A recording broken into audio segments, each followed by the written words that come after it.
नमस्कार दोस्तों, आप सभी लोगों का सिंग मैथमेटिक्स यूट्यूब चैनल पर बहुत बहुत स्वागत है।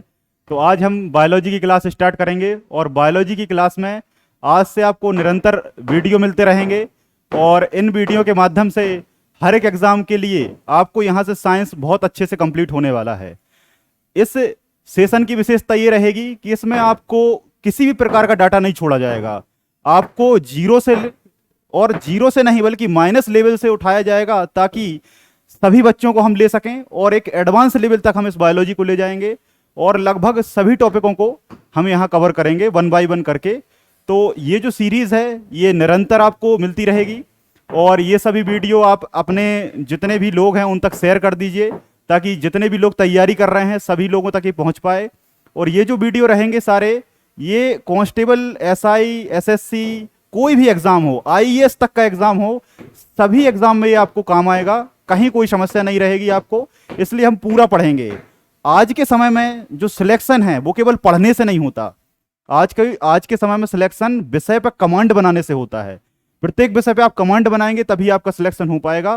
तो उसी क्रम को हम यहाँ से शुरू करते हैं और बायोलॉजी को स्टार्ट करते हैं।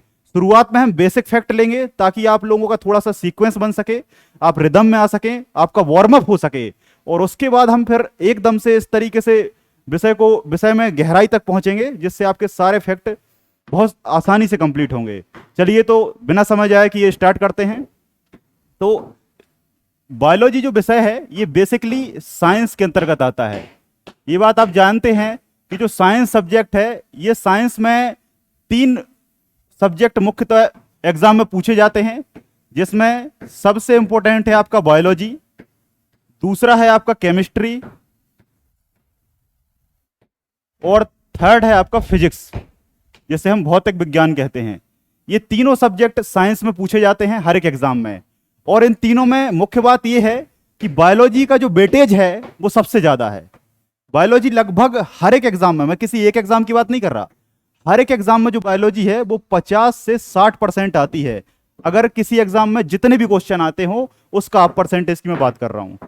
और उसके अलावा 20 और 20% ये दोनों पूछे जाते हैं, है ना। डिपेंड करता है कि एग्जाम क्या है। जैसे अगर रेलवे की बात करें, रेलवे एनटीपीसी ग्रुप डी है तो उसमें थोड़ा सा फिजिक्स पे फोकस ज्यादा रहता है। अगर हम व्यापम की बात करें तो उसमें केमिस्ट्री पे फोकस ज्यादा रहता है। और अगर सिविल सर्विस की बात आप करेंगे तो उसमें बायोलॉजी पर ज्यादा फोकस रहता है। ठीक है, तो हम इस तरीके से पूरा पढ़ लेंगे तो इससे कोई डिपेंड ही नहीं करेगा कि एग्जाम कौन सा है, सारा कवर हो जाएगा। ठीक है, तो आज की क्लास हम बायोलॉजी से स्टार्ट करते हैं। बायोलॉजी में हम बेसिक चीजों को पहले समझेंगे ताकि आप समझ पाएं कि इसे कैसे शुरू करना है, कैसे पढ़ना है। और उसके बाद फिर हम एक एक करके इनके टॉपिकों को उठाएंगे और उसमें गहराई से एक एक चीजों को समझेंगे। ठीक है, तो जो बायोलॉजी है सबसे पहले इस शब्द की उत्पत्ति की बात करते हैं, ओरिजिन की बात करते हैं कि इसकी उत्पत्ति कैसे हुई। बेसिकली अगर मैं आपको एक बात बताना चाहता हूं कि जो ये बायोलॉजी शब्द है ये शब्द बाद में आया।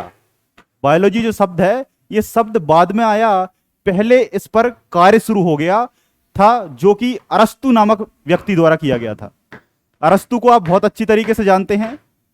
विश्व में जो सिकंदर था, सिकंदर एक शासक था, बहुत खतरनाक शासक था। सिकंदर ने जो भी विजय हासिल की थी उसके पीछे इन भाई साहब का हाथ था, अरस्तु का। इनके गुरु प्लूटो थे, प्लूटो के गुरु सुकरात थे। तो ये यूनान के रहने वाले थे। यूनान एक देश है जिसको प्राचीन समय में ग्रीक के नाम से जाना जाता था। और कुछ पुस्तकों में आपने देखा होगा कि ये शब्द ग्रीक भाषा का शब्द है। जो ग्रीक भाषा है वो ग्रीस देश की भाषा है। जैसे हमारे यहाँ की हिंदुस्तान की हिंदुस्तानी भाषा, तो वैसे ग्रीस देश की ग्रीक भाषा हुआ करती थी। और ग्रीक को ही अब यूनान कहा जाने लगा, जैसे हिंदुस्तान को अब भारत कहते हैं।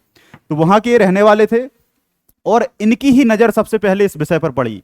मतलब इनको पता नहीं था कि ये विषय है कि क्या है, बस इन्होंने इस पर शोध करना शुरू किया, बहुत सारे जीवों पर अध्ययन किया और लगभग 500 जंतु या एनिमल पर इन्होंने अध्ययन किया। 500 एनिमल पर अध्ययन किया, उनके मॉर्फोलॉजी पर, एनाटॉमी पर, आंतरिक अंगों पर, बाह्य अंगों पर, उनकी फिजियोलॉजी पर, एनाटॉमी पर, बहुत सारी चीजों पर अध्ययन किया। और अध्ययन करने के बाद फाइनली इन्होंने बायोलॉजी को दुनिया के सामने प्रस्तुत किया। और इसी कारण बायोलॉजी के जो पिता हैं वो अरस्तु कहलाए। बायोलॉजी के जो पिता हैं, बायोलॉजी के जो जनक हैं या फादर ऑफ बायोलॉजी हैं, वो कौन कहलाए? अरस्तु कहलाए। क्यों कहलाए? क्योंकि संसार में सबसे पहले इस विषय की जो शुरुआत है वो इनने की। इसी कारण को इतना ज्यादा क्रेडिट दिया गया, श्रेय दिया गया। यहां तक जो है मैं आपको बात करूं कि अभी शब्द नहीं आया था। बायोलॉजी के जो फादर हैं वो अरस्तु हुए, है ना। इन्होंने एक पुस्तक भी लिख दी और पुस्तक लिखने के बाद विषय की शुरुआत हुई। उसके बाद दो व्यक्ति और आए, एक का नाम था लेमार्क और एक का नाम था ट्रेविरेनस। ये दो व्यक्ति थे। इन्होंने कहा कि जिस विषय की शुरुआत अरस्तु जी ने की है उस विषय को फाइनली बायोलॉजी नाम दिया जाना चाहिए। क्यों दिया जाना चाहिए? तो इन्होंने एक शब्द उठाया, बायोस, है ना। बायोस, बायोस का मतलब होता है जीवन और लॉजी का मतलब होता है अध्ययन, स्टडी। लाइफ, इंग्लिश में आप लाइफ कह सकते हैं और इसको स्टडी कह सकते हैं। ये दो चीजें इसमें इंपॉर्टेंट हैं। और ये जो शब्द है ये ग्रीक भाषा से, देखो ये फिर आ गया, ग्रीक भाषा। ग्रीक भाषा ग्रीस देश की भाषा, ठीक है, जिसका वर्तमान नाम यूनान है। तो ये ग्रीक भाषा का शब्द है। और बायो मतलब जीवन, जीवित जितनी भी चीजें हैं उनकी बात होगी और उनका अध्ययन होगा। तो सिंपल सी बात यह है कि इसमें निर्जीव वस्तु कहीं से कहीं तक नहीं आएगी। बायोलॉजी की सबसे मुख्य बात क्या है? इसमें निर्जीव वस्तु का अध्ययन कतई नहीं होता, ठीक है। केवल जंतुओं का अध्ययन हुआ शुरू में। उसके बाद फिर एक व्यक्ति थे जिन्होंने पादपों मतलब प्लांट में भी जीवन बताया, आगे हम चर्चा करेंगे। तो इस तरीके से प्लांट और एनिमल को इसमें टारगेट बनाकर इस विषय को कंप्लीट किया। देखो यहां पर लिखा हुआ है कि जो बायोलॉजी शब्द है ये शब्द किसने दिया? लेमार्क और ट्रेविनेनस ने दिया। ईयर क्या है? 1801 से 1802। मैं आपसे एक बात कहूंगा कि बायोलॉजी में जो ईयर है उसका ज्यादा कोई रोल नहीं होता। बहुत सारे बच्चे सन याद करते हैं साइंस में। साइंस में सन याद बिल्कुल भी नहीं करना है, कहीं से कहीं तक नहीं पूछा जाता। आपको साइंस में क्या पकड़ना है? साइंस में उस जो थ्योरी है, उस वैज्ञानिक की थ्योरी को आपको पकड़ना है कि उसने आखिर क्या समझाया है, उसकी क्या टेक्निक थी, उसके क्या क्या कार्य थे, वर्क थे। फंक्शन पर मैन आपको ध्यान देना है। ईयर ज्यादा नहीं पूछा जाता, जिसका पूछा जाएगा वो मैं आपको हिंट करके बताऊंगा, ठीक है। तो बायोलॉजी जो शब्द है वो किसने दिया? लेमार्क ट्रेविनेस ने। बायोलॉजी में जो मुख्यतः स्टडी है वो एनिमल और प्लांट की होती है, मैंने आपको पहले ही बताया, ठीक है। लेकिन एक बात याद रखना, जब अरस्तु ने अध्ययन शुरू किया था, जब अरस्तु ने बायोलॉजी पर अध्ययन शुरू किया था, तब केवल जंतुओं में जीवन माना जाता था, तब केवल एनिमल में जीवन माना जाता था। क्यों? ऐसा क्यों? ऐसा इसलिए क्योंकि जो प्लांट हैं बेचारे ये चल नहीं सकते, बोल नहीं सकते, देख नहीं सकते, सुन नहीं सकते, महसूस नहीं कर सकते, इनमें खून नहीं होता, तमाम तरीके की बातें। और इसके आधार पर प्लांट को उस समय निर्जीव माना जाता था कि ये निर्जीव हैं, इनमें हमारे जैसी कोई क्रियाएं नहीं हैं। ये सब बातें चलती रहीं। लेकिन बाद में जाके ये प्रूफ हुआ कि जो फिजियोलॉजी या जो बायोलॉजिकल एक्टिविटीज एनिमल्स में हैं वो प्लांट में भी हैं, और बल्कि एनिमल से ज्यादा प्लांट में हैं। और इवन प्लांट हमारे बिना जीवित रह सकते हैं, लेकिन हम प्लांट के बिना जीवित नहीं रह सकते। क्यों? अभी आगे हम समझाएंगे। तो वही बात मैं कह रहा हूं कि अरस्तु ने जो शुरुआत की वो केवल जंतुओं की थी, और जंतुओं को अध्ययन को जूलॉजी कहा जाता है। यहां एक चीज याद रखिएगा, जो बायोलॉजी है ये आगे चलकर दो भागों में बटी, ठीक है। एक जूलॉजी, जू, और एक बॉटनी,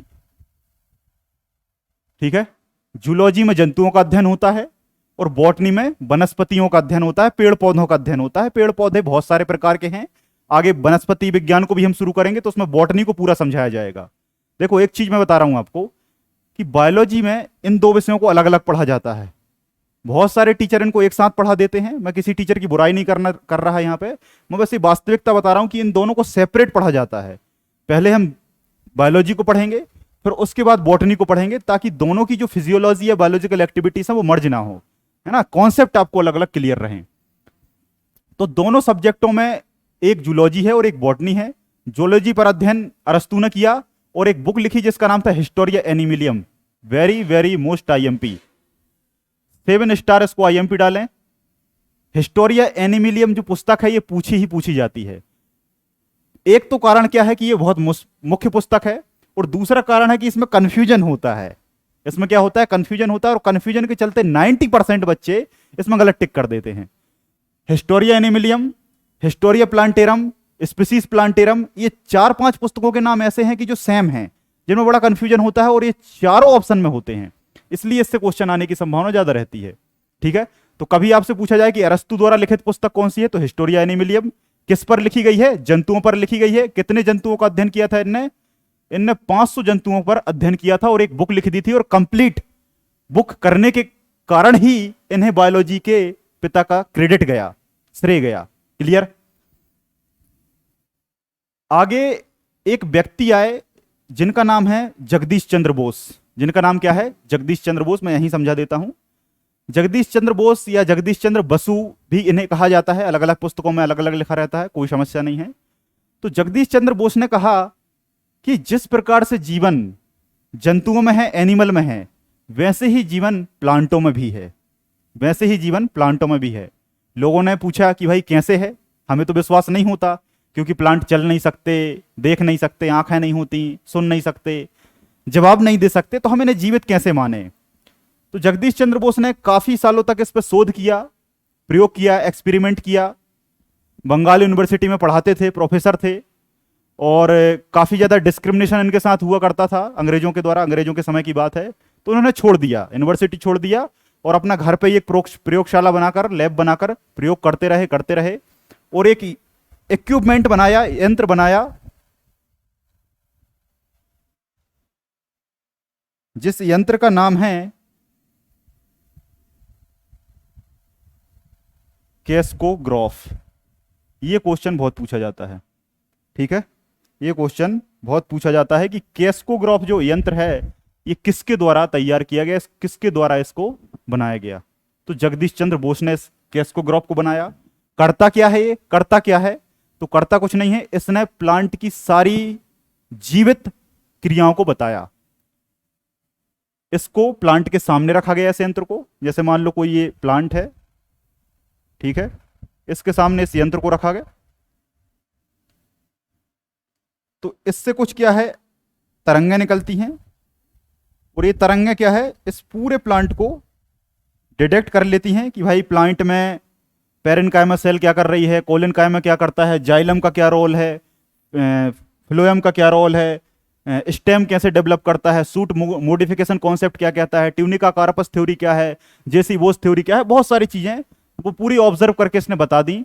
और इस यंत्र का आविष्कार करने के बाद सभी लोगों को ये प्रूफ हो गया कि जैसा जीवन जंतुओं में है, वैसा ही प्लांटों में भी है। और यहां से फिर एक बहुत बड़ी क्रांति आ गई पौधों को लेकर, और पौधों पर फिर एक बहुत बड़े लेवल पर अध्ययन हुआ। तो यहां गलती क्या होती है कि पौधों में जो जीवन है वो जगदीश चंद्र बोस ने बताया। यहां पर बच्चे ये समझ लेते हैं कि जगदीश चंद्र बोस ही वनस्पति विज्ञान के पिता हैं, जबकि ऐसा नहीं है। जगदीश चंद्र बोस ने बस जीवन बता दिया कि भाई जीवन है, इसके बाद वो चले गए, इसके बाद वो चले गए, कोई ऐसी किताब भी नहीं लिख पाए और ज्यादा एक्सप्लेनेशन भी नहीं कर पाए, इसलिए उन्हें वनस्पति विज्ञान का पिता नहीं माना जाता। तो फिर किसे माना जाता है, वो माना जाता है थियोफ्रास्टस को। किसको माना जाता है, थियोफ्रास्टस।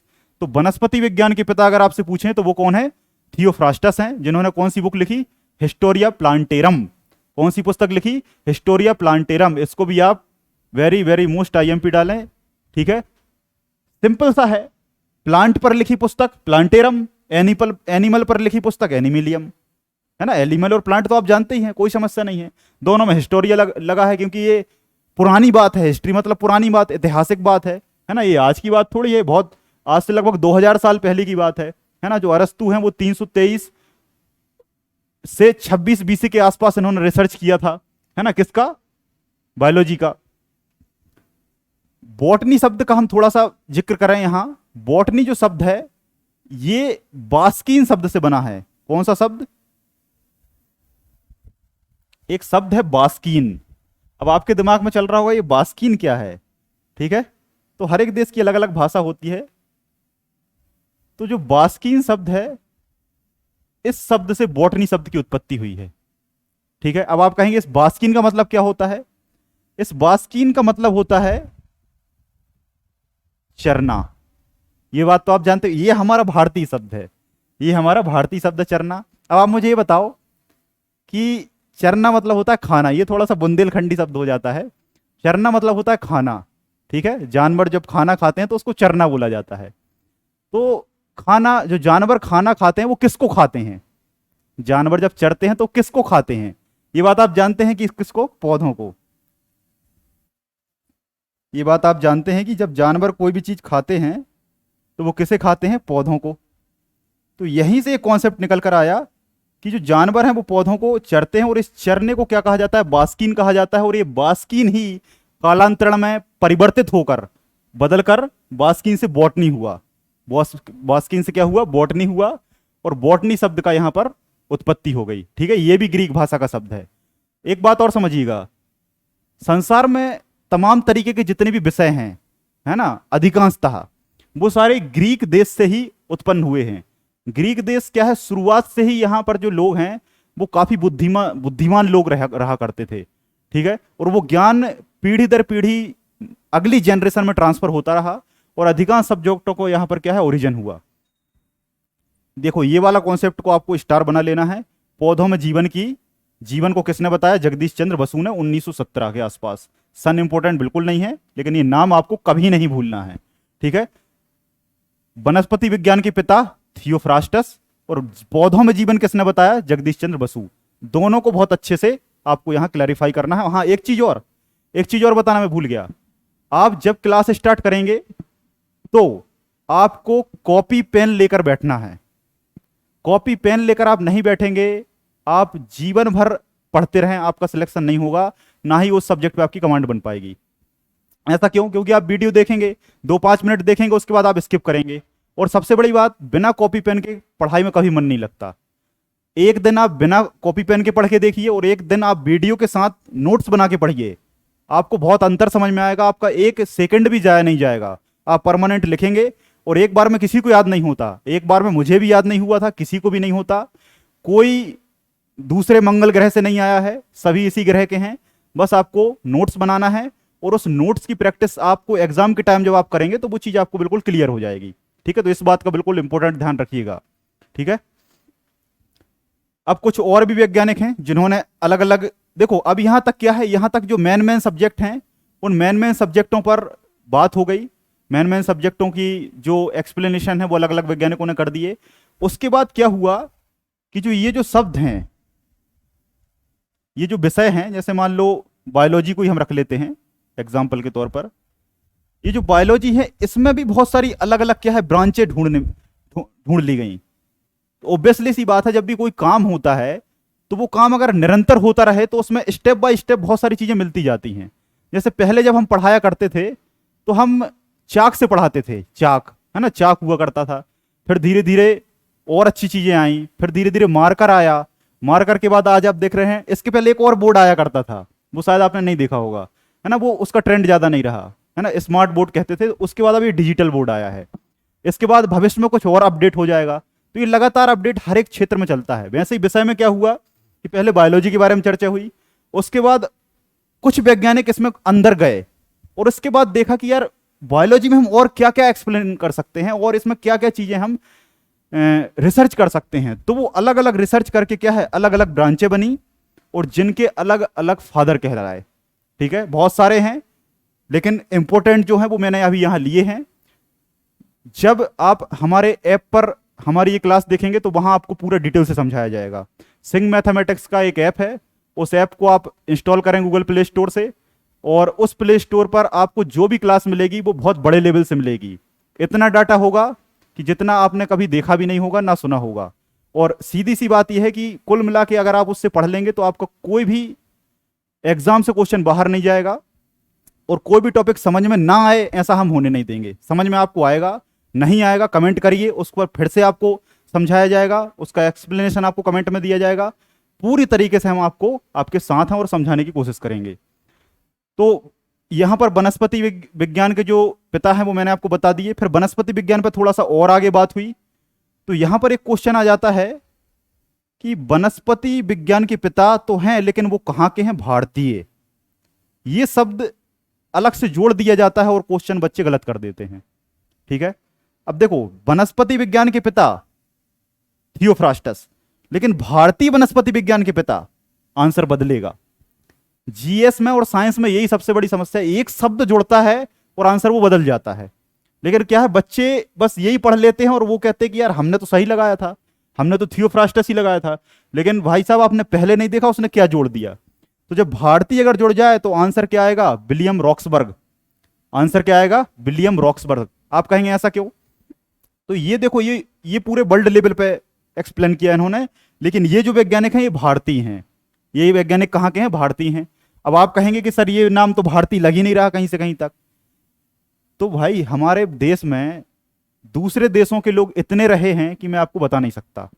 फ्रांसीसी आए, अरबी आए, तुर्की आए, पुर्तगाली आए, डच आए, डेनिस आए, फिर अंग्रेज आए, बहुत सारे लोग आए। तो हमारे यहाँ क्या है, सारे कम्युनिटी के लोग यहाँ आज भी हैं, उस समय भी थे, आज भी हैं। और आपको पता होगा लोकसभा और विधानसभा में एंग्लो इंडियन का भी कॉन्सेप्ट रहता है। वो एंग्लो इंडियन का कॉन्सेप्ट हमने विदेशों के लोगों के लिए ही दिया है, उस पर चर्चा कभी पॉलिटी में होगी। तो ये विलियम रॉक्सबर्ग भारतीय वनस्पति विज्ञान के पिता कहलाते हैं। फिर इसी पर कुछ लोगों को लगा कि नहीं, अब हमें थोड़ा सा मेडिसिन की ओर भी जाना चाहिए। बायोलॉजी का अध्ययन करते करते क्या है, मेडिसिन को भी कुछ लोगों ने ढूंढ लिया कि बायोलॉजी में क्या है, जंतु हैं। अब जंतु में कुछ हो गया, जैसे मान लो मैं यहां खड़ा हूं, मेरे अंदर डाइजेशन सिस्टम है, रेस्पिरेटरी सिस्टम है, रिप्रोडक्टिव सिस्टम है, पाचन तंत्र हिंदी में कहते हैं। तो इन सभी को पढ़ाएंगे डिटेल से, अभी थोड़ा सा स्टार्टिंग है ना। तो जैसे इनमें कोई समस्या आ जाए, जैसे पाचन तंत्र इसमें कोई समस्या आ गई, तो इस समस्या को ठीक कैसे किया जाए, उसके लिए ब्रांच बनी। मेरा हड्डी का सिस्टम है, स्केलेटल सिस्टम है, उसमें कोई हड्डी टूट गई तो उसको सही कैसे करें, उसके लिए ब्रांच ये निकल के आई। कौन सी, मेडिसिन, जिसको हिंदी में क्या कहते हैं, चिकित्सा विज्ञान। ठीक है, तो चिकित्सा विज्ञान की जो शुरुआत है, या चिकित्सा विज्ञान के जो जनक हैं या फादर ऑफ मेडिसिन कहें तो वो कौन है, हिप्पोक्रेटस है ना। हिप्पोक्रेटस ने सबसे पहले इस मेडिसिन की शुरुआत की थी, चिकित्सा की शुरुआत की थी कि किसी भी जीवित प्राणी को कैसे ठीक किया जाए, कैसे उसको रिपेयर किया जाए। एक सामान्य सी भाषा में, जैसे गाड़ी खराब होती है तो आप शोरूम जाते हैं, गाड़ी को ठीक करा लेते हैं, जो भी उसमें इक्विपमेंट गड़बड़ हुआ है उसको आप चेंज करा लेते हैं। तो वैसे ही ह्यूमन में भी या अदर कोई एनिमल में भी कोई भी ऑर्गन या कोई भी अंग अगर गड़बड़ होता है या काम सही से नहीं करता है तो उसे सही करने के लिए ये ब्रांच जो है, इस ब्रांच में सारी चीजों को समाहित किया किसने, हिप्पोक्रेटस ने। अब आप कहेंगे क्या समाहित किया, तो वो अपना काम नहीं है, वो किसका काम है, वो डॉक्टर का काम है। इसके लिए आपको एमबीबीएस करना पड़ेगा। कुछ लोग क्या है कि बहुत ज्यादा अंदर जाने लगते हैं, अंदर जा सकते हैं, कोई समस्या नहीं है, लेकिन फिर ज्यादा ही अंदर जाएंगे तो आपका तो लेवल बदल जाएगा ना, आपकी लाइन चेंज हो जाएगी। तो जब चिकित्सा के ज्यादा अंदर चले जाएंगे ना, तो पर्टिकुलर वहां मेडिसिन रहेंगी, दवाइयां रहेंगी, वो सब डॉक्टर पढ़ते हैं। डॉक्टरी पढ़ने के लिए बहुत समय लगता है, 4-5 साल एमबीबीएस में लगेगा, उसके बाद फिर एमडी करेंगे, 2-3 साल उसमें लगेगा। तो इतना आपको नहीं जाना है, बस ये नाम याद रखें। इसके बाद चिकित्सा विज्ञान के भगवान। अब देखो ये बड़ा अलग कॉन्सेप्ट है। भारत में क्या है, तंत्र मंत्र झाड़ना फूकना ये सब बहुत चलता है ना। ये सब इल्यूजन पर लोग ज्यादा विश्वास करते हैं। तो कुछ लोगों ने अपना एक अलग से वो बनाया कि जो चिकित्सा है उसके भी एक अलग से भगवान है। जैसे कहते हैं ना, इस पृथ्वी को किसी अलग व्यक्ति ने बनाया है, पवन देवता अलग हैं, अग्नि देवता अलग हैं, जल देवता अलग हैं। तो वैसे ही एक चिकित्सा का भी भगवान बना लिया कि चिकित्सा के भगवान कौन है, धनवंतरी। याद रखना, धनवंतरी का धन से कोई लेना देना नहीं है। ये भी समाज में एक गड़बड़ी है। अभी मैं एक चीज बता रहा हूं आपको, समाज में ऐसे ऐसे शब्द हैं जो चल रहे हैं किसी और नाम से और उनका वास्तविक मतलब कुछ और है। पहले मैं भी ये समझता था, लेकिन जब चीजों को पढ़ा समझा तो बहुत सारी चीजें समझने को आई। धनवंतरी जो है ये एक त्योहार है, आपको पता होगा, धनतेरस, आप सभी जानते हैं। तो धनतेरस पर लोग चीजें खरीदते हैं, उसका संबंध धन से बना दिया है। धनतेरस का जो संबंध है या धनवंतरी भगवान का जो संबंध है वो धन से बना दिया है, जबकि धन से उनका कोई लेना देना नहीं है। उनका लेना देना मेडिसिन से है, चिकित्सा से है। चिकित्सा के वो भगवान माने जाते हैं और कहते हैं कि इनकी जो लोग पूजा करते हैं वो पुराने चिकित्सक हुआ करते थे। पुराने क्या हुआ, चिकित्सक हुआ करते थे। जैसे आपने देखा होगा कि एकलव्य जो है वो अपने गुरु को मान के शिक्षा लेता था। तो वैसे ही पुराने जो चिकित्सक हुआ करते थे, जैसे आज का जो डॉक्टर है वो अपनी डिग्री को अपनी क्लिनिक पर रखता है, तो वैसे ही पुराने जो चिकित्सक हैं उनके घर में इनकी फोटो हुआ करती थी और इनकी अगरबत्ती सामने लगा के रोग ठीक कर दिया करते थे। अभी गांव में करते हैं कुछ लोग, लेकिन उसकी हम चर्चा नहीं करेंगे। तो चिकित्सा विज्ञान के जनक मतलब फादर और भगवान मतलब god of medicine. God of medicine पूछे धन्वंतरी, याद रखना इस चीज को। फिर बायोलॉजी पर और रिसर्च हुई, और रिसर्च हुई तो बारीकों पर पहुंचे, बारीकी चीजों पर पहुंचे। बारीक को हम कहते हैं सूक्ष्म, अति सूक्ष्म, माइक्रो। माइक्रो चीजों को पकड़ने लगे लोग, बिल्कुल नैनो, एंगस्ट्रॉम, फर्मी, इतनी छोटी छोटी यूनिट को पकड़ने लगे और एक विषय बन गया सूक्ष्म विज्ञान। क्या बन गया? सूक्ष्म विज्ञान। बायोलॉजी के ही अंदर इतनी बारीक चीजों को स्टडी किया जाने लगा कि वो सूक्ष्म विज्ञान बन गया, और इसको इंग्लिश में कहते हैं माइक्रोबायोलॉजी। जो लोग बीएससी किए होंगे बायोलॉजी बैकग्राउंड से या साइंस बैकग्राउंड से, तो उनको एक ऑप्शन दिया होगा कॉलेज में कि आपको प्लेन से करना है या आपको माइक्रोबायोलॉजी से करना है या आपको बायोटेक्नोलॉजी से करना है। बहुत सारी और भी ब्रांचें हैं, अलग अलग सब्जेक्टों में पढ़ सकते हैं। तो एक सब्जेक्ट होता है माइक्रोबायोलॉजी, और इस माइक्रोबायोलॉजी सब्जेक्ट की जो शुरुआत है वो लुई पास्चर ने की। किसने की? Louis Pasteur. लुई पास्चर एक बहुत महान वैज्ञानिक हैं। कभी इनके बारे में मैं और डिटेल से पढ़ाऊंगा, है ना, जीवाणु वगैरह में, तो वहां मैं इनका पूरा आपको समझाऊंगा कि इन्होंने कितनी ज़्यादा मेहनत की थी। और मैं ये कहूँ कि एक बहुत बड़ा जो रोल है वो लुई पास्चर का हमारे आज के समय में मेडिसिन के लिए है या वैक्सीन के लिए है। वैक्सीन, आज जो वैक्सीन है, ये वैक्सीन के बारे में कभी आप चर्चा करूंगा, अभी हम टॉपिक से नहीं भटकते हैं। तो सूक्ष्म विज्ञान के जो जनक हैं वो लुई पास्चर हैं। इन्होंने छोटे, देखो सिंपल से आपको नाम से ही समझ में आ रहा है, सूक्ष्म विज्ञान। सूक्ष्म क्या होता है? वायरस बैक्टीरिया होता है ना। वायरस और बैक्टीरिया को आप आंखों से देख सकते हैं क्या? नहीं देख सकते। जब नहीं देख सकते तो कैसा है? बारीक है, सूक्ष्म है। तो क्या विषय बन गया? सूक्ष्म विज्ञान। माइक्रोबायोलॉजी के जनक लुई पास्चर। अब लुई पास्चर ने इस विषय में क्या किया?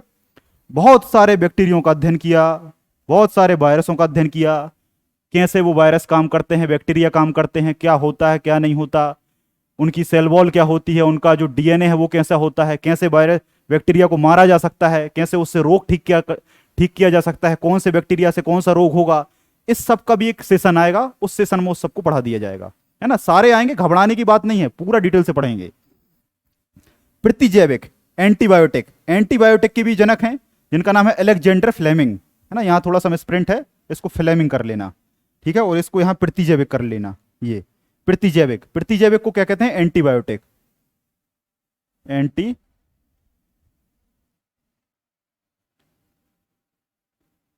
Father of antibiotic. तो सूक्ष्म विज्ञान के जो जनक हैं, सॉरी, प्रतिजैविक विज्ञान के जो जनक हैं वो अलेक्जेंडर फ्लेमिंग हैं। अलेक्जेंडर फ्लेमिंग को क्यों कहा गया एंटीबायोटिक का पिता?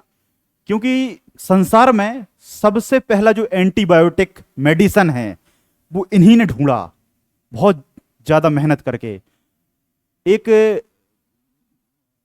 कवक होता है जिसका नाम है पेनिसिलियम नोटाटम। तो पेनिसिलियम नोटाटम को, इसके अलावा भी उन्होंने बहुत एक्सपेरिमेंट किए, लेकिन पेनिसिलियम नोटाटम को इन्होंने रिसर्च किया उस पर, और उससे एक पदार्थ निकाला जिसका नाम था पेंसिलिन। जिसका क्या नाम था? पेंसिलिन। और पेंसिलिन वो मेडिसिन है जो संसार की पहली एंटीबायोटिक है, और एंटीबायोटिक ह्यूमन को, मानव को दी जाती है, जिससे मानव के अंदर के जो रोग हैं वो ठीक हो सकें। इसके फिर बाद बहुत सारी मेडिसिन आई, आप देखते हैं मार्केट में, है ना, बहुत सारी दवा मिलती हैं, ऑफ्लॉक्सिन मिलती है ना, बहुत सारे इंजेक्शन मिलते हैं, वो सब उसका अपडेटेड वर्जन है। लेकिन एंटीबायोटिक की जो शुरुआत है मेडिसिन की, वो फ्लेमिंग भाई साहब ने की थी, इसलिए इनको फादर माना। जीवाणु विज्ञान की बात करें तो रॉबर्ट कोच, देखो जीवाणु इसके अंदर भी आएगा। जीवाणु की जो इनिशियली शुरुआत है वो लुई पास्चर ने भी की थी, लेकिन उस पर और अच्छे से एक्सप्लेन जो है वो रॉबर्ट कोच ने किया, ठीक है। इसको हम क्या कहेंगे इंग्लिश में? Father of bacteriology. Father of bacteriology कौन है? रॉबर्ट कोच, ठीक है। टीबी का जो बैक्टीरिया होता है जिसका नाम है माइकोबैक्टीरियम ट्यूबरक्लोसिस। टीबी जो है, टीवी ये वाला टीवी नहीं जो हम देखते हैं घर में, ये टेलीविजन है, ठीक है। वो क्या है? ये है, अंतर ये है, ये टीवी है हमारा टेलीविजन, और वो टीबी है। इसको कहते हैं माइकोबैक्टीरियम ट्यूबरक्लोसिस। ट्यूबरक्लोसिस रोग होता है एक्चुअल में, उसका जो वैज्ञानिक नाम है वो ट्यूबरक्लोसिस है। तपेदिक, एक्जिमा, अलग अलग नामों से उसको जाना जाता है। तो ट्यूबरक्लोसिस जो है उसका जो बैक्टीरिया है माइकोबैक्टीरियम ट्यूबरक्लोसिस, उसको इन्होंने सबसे पहले आइडेंटिफाई किया, और इसी कारण ये जीवाणु विज्ञान के जनक कहलाए। और ये थोड़ा सा यहां मिसप्रिंट है, ये रोगाणु है ना, रोगाणु। रोगाणु कर लेना इसको, रोगाणु विज्ञान। रोगाणु विज्ञान मतलब जिससे रोग होते हैं, कुछ कारक ऐसे आपकी बॉडी में जाते हैं जिनसे क्या होते हैं? रोग होते हैं, और वो विषय क्या बन गया? रोगाणु विज्ञान। और इसको इसके जनक भी कौन है? लुई पास्चर जी हैं। कौन है? लुई पास्चर जी हैं। लुई पास्चर ने जो इनिशियली एक्सपेरिमेंट किए थे। अच्छा देखो, ये वाला जो पॉइंट है और ये वाला जो पॉइंट है, इसकी स्टडी इन्होंने एक साथ ही की थी। ठीक है, लुई पास्चर ने इस पर भी बल दिया था, सूक्ष्मजीव पर, और रोगाणु विज्ञान पर भी बल दिया था। क्योंकि जब सूक्ष्म जीवों का अध्ययन करेंगे तो सूक्ष्म जीव ही रोग फैलाने के मुख्य वाहक होते हैं, या मुख्य फैक्टर होते हैं, या कारक होते हैं। ठीक है, तो आज के सेशन में हम इतना ही रखते हैं। हल्की फुल्की बेसिक जानकारी आपको समझ में आ गई होगी। इस लेक्चर में मैं सभी नॉर्मल चीजें समझाई हैं। जब पर्टिकुलर हम टॉपिक के अंदर चलेंगे तो बहुत बड़े लेवल से, अच्छे लेवल से सारी चीजों को समझने की कोशिश करेंगे। ठीक है, तो वीडियो अगर अच्छा लगा हो तो वीडियो को सभी को लाइक शेयर कर दीजिए, सब्सक्राइब कर दीजिए, क्योंकि अब ये जो सेशन है ये लगातार चलता रहेगा। और आपको और अच्छे लेवल से पढ़ना है तो आप हमारे ऐप पर जाइए, वहां आपको सीक्वेंस से सारी क्लासें मिलेंगी। क्योंकि किसी भी विषय पर कमांड बनाने के लिए सीक्वेंस से पढ़ना अनिवार्य होता है। ठीक है, तो आप सभी लोगों का बहुत बहुत धन्यवाद। जय हिंद, जय भारत।